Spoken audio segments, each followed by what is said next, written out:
Formal good morning. Today the chapter which we are going to start, that is the story of village Palampur. I'm sure that the Palampur city you must have heard about it. ये एक hill station है that is there in Himachal Pradesh, and I'm sure few of you must have gone also. So here the chapter, here the village which we are going to study, that is not at all the city Palampur which you must have visited in Himachal Pradesh. This is actually a hypothetical village. Imaginary है, real नहीं है. इसको थोड़ा आप लोगों के लिए convenient बनाने के लिए इसको एक स्टोरी का फॉर्म दे दिया गया है. Otherwise whatever we are going to do in this chapter, it is actually applied to all the villages of the country. In general हमारे कंट्री में जितने भी villages हैं, ये conditions या entire chapter जो है वो सारे villages के ऊपर apply होता है.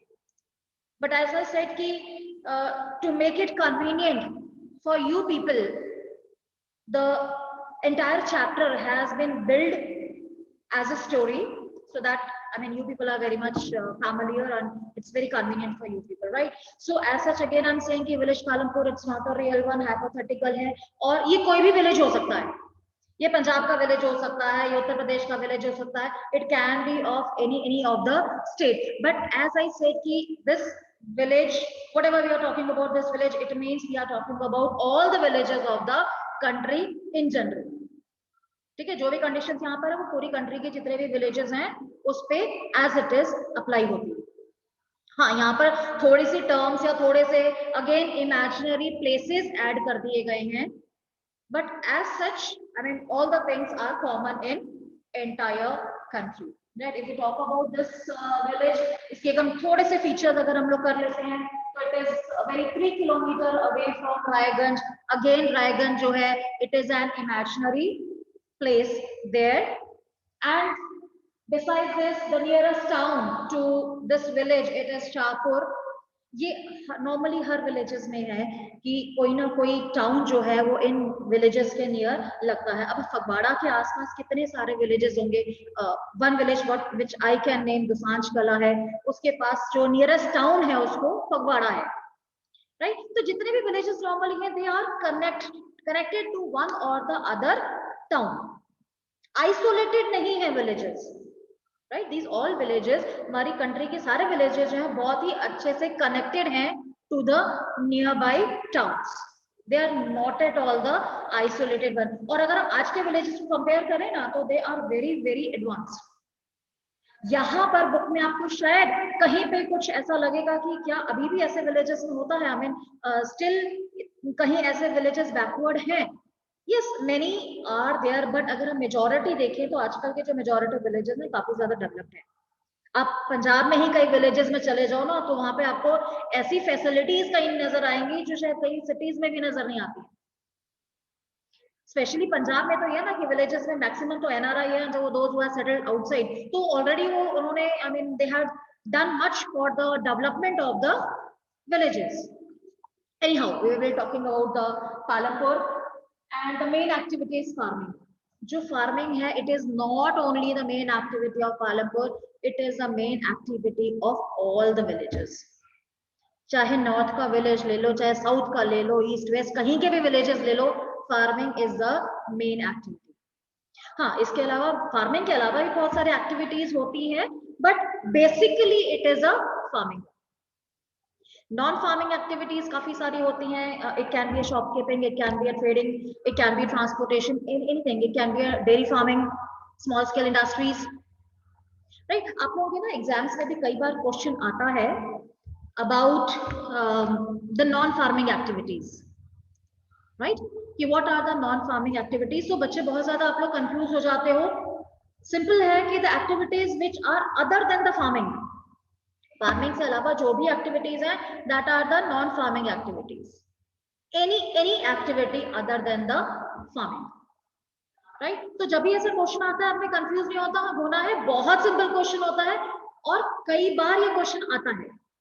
And every time the students get confuse. So I am repeating again कि whatever activity is there other than the farming, that is the non farm activity. और हर विलेज में ऐसा ही है इट्स नॉट देयर कि सिर्फ वहां पर फार्मिंग होती है, there are many other activities which are carried out in all the villages. So again I am repeating कि जब भी हम पालमपुर की बात कर रहे हैं, इट मीन्स हम इन जनरल अपनी कंट्री के सारे विलेजेस की बात करते हैं। जो फीचर्स यहाँ पर है वो तकरीबन हमारे कंट्री में सब विलेजेस में ऑलमोस्ट सेम फीचर हैं। Then here the number of families which are there in this village, it is 450 around. तो जितने हमारे छोटे विलेजेस होते हैं वहाँ अराउंड इतने ही 400-500 फैमिलीज होती हैं and then they make up a village. और अदरवाइज ये जो 400-500 फैमिलीज होती है ना, they are so interdependent. And again I am saying it is there with all the villages in the country.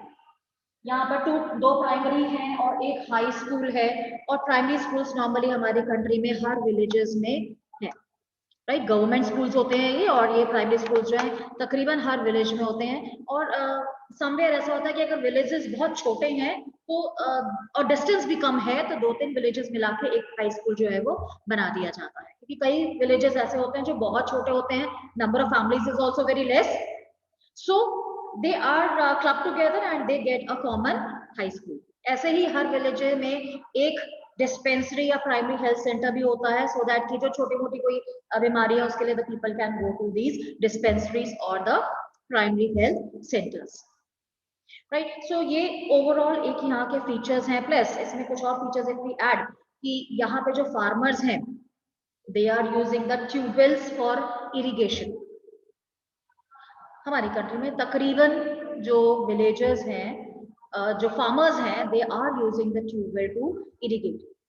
Yes, very less number of farmers are there who are very very poor, they are not in a position to buy these tubewells because that this is bit expensive for them, so वो monsoon के ऊपर depend करते हैं, या what they do कि they hire the tubewells when they are in need of irrigating their land or the farms, and they pay to the owner of the tubewell some amount of money। कि जब उन्हें अपने farming के लिए जरूरत है, उन्होंने इरिगेशन करना है, तो वो किसी से रेंट पे ले लेते हैं और उससे फिर ये फार्मिंग करते हैं, उससे इरिगेशन करते हैं, एंड देन दे पे सम अमाउंट, किराए पे ले लेते हैं उसको, right. But major number of farmers they are having their tubewells. आप लोगों ने कई बार देखा होगा, आपके आसपास भी विलेजेस हैं या नहीं भी हैं, तो whenever you are moving somewhere, तो रास्ते में हम लोगों ने बहुत बार फार्म्स देखे होते हैं, and you must have seen कि वहां जब फार्म्स में इरिगेशन होती है वो किस ढंग से होती है, बड़े बड़े ट्यूबवेल्स होते हैं, and you must have seen कि वो इतना जो पाइप्स के थ्रू पानी आ रहा होता है, एंड आई मीन काफी सारा पानी जो है वो इरिगेशन के काम आता है। And you will be surprised to know कि पंजाब जो है वो एक ऐसा स्टेट है जहां पर सबसे ज्यादा इरिगेशन होती है, और यहाँ का जो ग्राउंड वाटर है that is exploited to the utmost। Punjab का जो ग्राउंड लेवल है, ग्राउंड वाटर लेवल है, वो सबसे ज्यादा एक्सप्लॉइट होता है। Plus Punjab is the state which is consuming the artificial or the chemical fertilizers at the highest rate।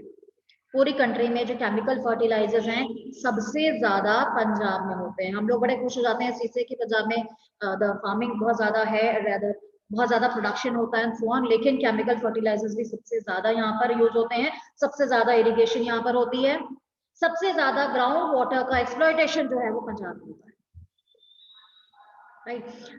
आप लोगों ने कई बार ऑब्जर्व किया होगा कि व्हाट हैपेंस, स्पेशली पंजाब की अगर बात करें तो अराउंड से अप्रैल मई में क्या होता है, ये लोग पैडी ग्रो करते हैं, जो फार्मर्स हैं दे ग्रो द पैडी। और पैडी एक ऐसी क्रॉप है जिसके लिए बहुत ज्यादा पानी की जरूरत है, it requires lot of water and lot of stagnant water, you are very much aware of it, right. तो मॉनसून कब आता है हमारी कंट्री में? अराउंड जुलाई। मॉनसून आता है जुलाई के आसपास, और ये पैडी ग्रो करनी होती है इन्होंने अराउंड मई में, पानी उस समय नहीं होता है, और गवर्नमेंट भी ये अनाउंस कर देती है कि till the monsoon arrive the farmers will not be sowing the paddy। क्यों? क्योंकि अगर उस समय ये पैडी ग्रो करते हैं जब मॉनसून नहीं होता है, तो सारा जो ग्राउंड वाटर है वो ही यूटिलाइज होता है पैडी ग्रो करने के लिए। तो गवर्नमेंट अनाउंस कर देती है पहले कि फार्मर्स जो है तब तक ग्रो नहीं करेंगे जब तक मॉनसून नहीं आता है। But that is hardly being followed, और जो फार्मर्स हैं वो ग्राउंड वाटर यूज कर लेते हैं और बहुत ज्यादा एक्सप्लॉयटेशन होता है ग्राउंड वाटर का, and they hardly wait for the monsoons. So ये कुछ चीजें हैं which are deteriorating the fertility of the soil and even the environmental.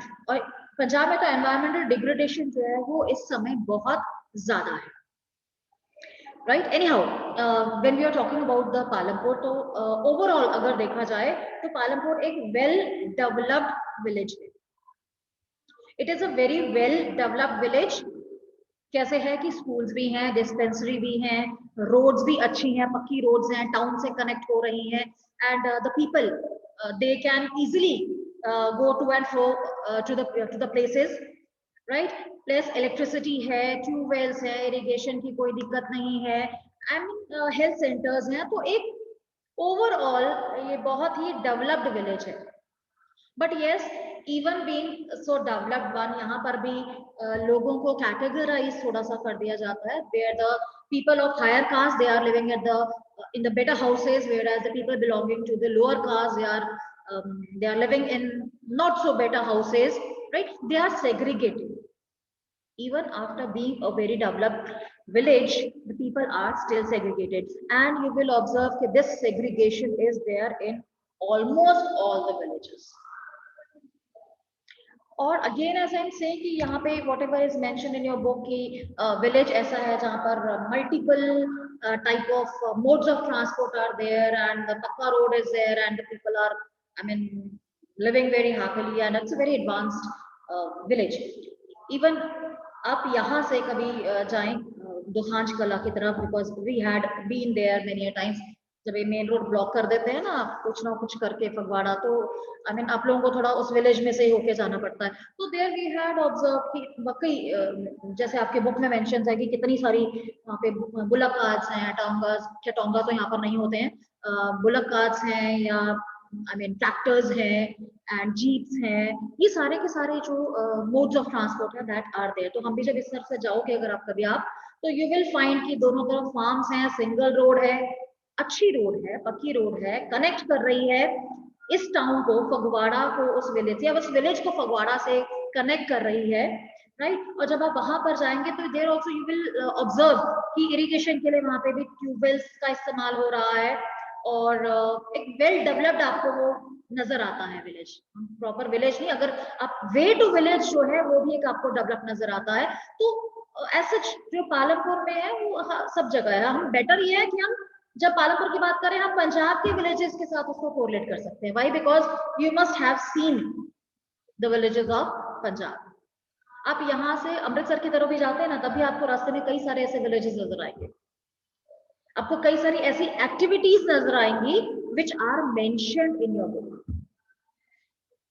Fine. So anyhow, we are talking about this chapter only to know that how the production takes place.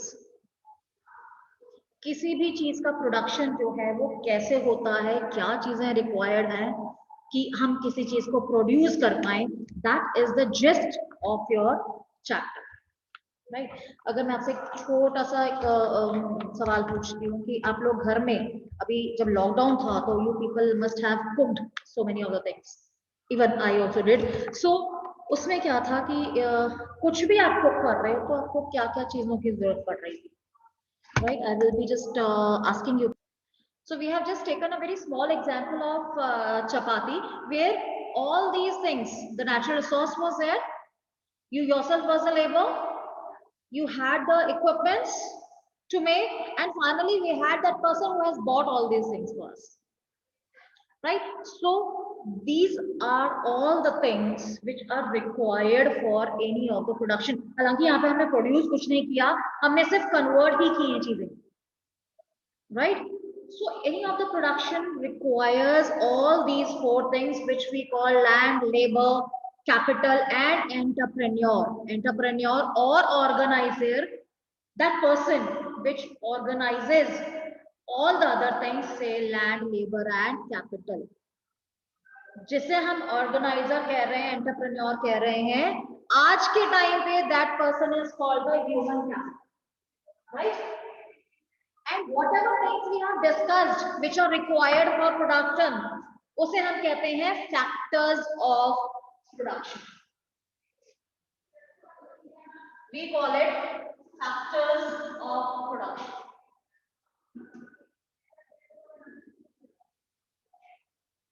Fine.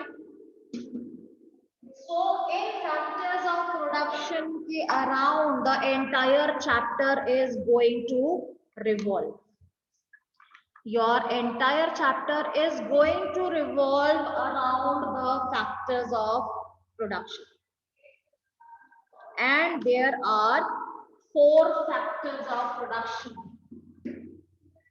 First is land. And land, जरूरी नहीं है कि हम लोग particularly land एक जमीन के piece को ही कह रहे हैं. यहाँ पर land plus all the natural resources which are required, be it water, be it the other natural resources, right? So ये सब इंक्लूड होते हैं लैंड में. But obvious piece of land is required plus natural resources is required. अब अगर कोई factory किसी ने स्टार्ट करनी है, से शुगर फैक्ट्री लगानी है, शुगर मिल लगानी है, तो that person will require, जिसने भी लगानी है, that person will require a piece of land, right? So जब तक वो piece of land नहीं होगा, वहां पर construction कैसे होगा? How will the construction take place unless the land is there? So that is a basic requirement, right? Second one, labor. Land अपने आप में कोई काम नहीं करेगी, राइट? सो लैंड को तो हम क्या देते हैं पैसिव फैक्टर ऑफ प्रोडक्शन. ये अपने आप कुछ प्रोड्यूस नहीं करती. लैंड अपने आप कुछ प्रोड्यूस नहीं करती जब तक कि उसके ऊपर लेबर या आगे कैपिटल या other factors of production are applied, right? So it is always a passive factor of production. Secondly, as I said that the labor is always required, but obvious काम करने के लिए भी बंदे चाहिए. अपने आप तो I mean neither the entrepreneur himself is going to work, and I mean land itself, as I said, कि passive है तो अपने आप काम नहीं होगा. तो the people are required to do the work, right? Then is the capital. पहले क्या करते थे कि long back when this concept of human resource was not emerged, जब ये ह्यूमन रिसोर्स, ह्यूमन कैपिटल या ह्यूमंस की इतनी इंपॉर्टेंस आप कह सकते हैं कि शायद वो कंसेप्ट अभी जनरेट नहीं हुआ था, अभी इमर्ज नहीं हुआ था, तो उस टाइम तक ये जो कैपिटल था ना, capital was only the money that was required. Money या रॉ मटेरियल्स, राइट? सिर्फ मनी या रॉ मटेरियल से जो इस कैपिटल में इंक्लूड होते थे which were required for the production, right? अब हम लोग फैक्टर्स ऑफ प्रोडक्शन जो है यहीं पर लिमिट कर देते हैं कैपिटल तक. फर्दर इसको बाइफरकेट करते हैं. Further the capital is bifurcated. How it is bifurcated? इसे कहते हैं physical capital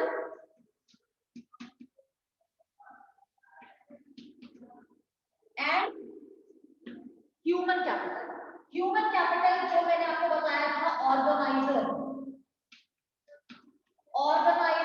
or entrepreneur or that very person who have organized other factors of production together so as to produce something, right? ये है हमारे कुछ factors of production. Physical capital जो है it is further divided into fixed and working capital.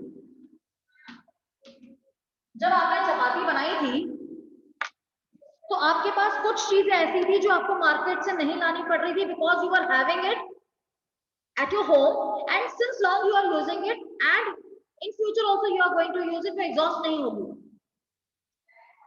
That thing is not going to exhaust. That is the rolling thing. चकला बेलना जिसे आप कहते हैं ना, वो आप लोग रोज नहीं खरीदते हो, हर महीने नहीं खरीदते हो, काफी सालों से चल रहा है, शायद आगे भी चलता रहेगा, और इस पे हम बार बार पैसा नहीं लगाते, राइट? सो हम उसे कहते हैं फिक्स्ड कैपिटल. फिक्स है, एक बार खरीद लिया, बहुत सालों तक चलेगा, बाद में कभी अगर खराब हो गया, टूट गया, तब चेंज करेंगे, रोज चेंज नहीं करेंगे, राइट। दूसरी चीज क्या है, जो आपका फ्लोर था, जब चपाती बनानी थी आपने फ्लोर लिया था, फ्लोर ये था कि आपने से जितना भी लिया है वो खत्म हो जाएगा, उसके बाद आपको दोबारा लाना पड़ेगा, दोबारा आप बनाएंगे, राइट। से कि अगर 10 kgs ले लिया, 20 kgs ले लिया, महीने में खत्म हो गया, महीने बाद फिर दोबारा आप परचेज कर रहे हैं, you keep on doing it, ठीक है। घर में ग्रोसरीज आती है ना, हर मंथ आ जाती है, उसके बाद एक खत्म होती है, नेक्स्ट मंथ फिर आ जाती है groceries. So that is a working one, जिसका फ्लो चलता ही रहता है, जिसका फ्लो चलता ही रहता है, वो रुकती नहीं है। That is a working capital, जिसमें इंक्लूड करते हैं raw material and money in hand. जिन चीजों के ऊपर बार बार पैसा लगाना पड़ रहा है, that is a working capital, इसमें हम इंक्लूड करते हैं raw materials and the money in hand.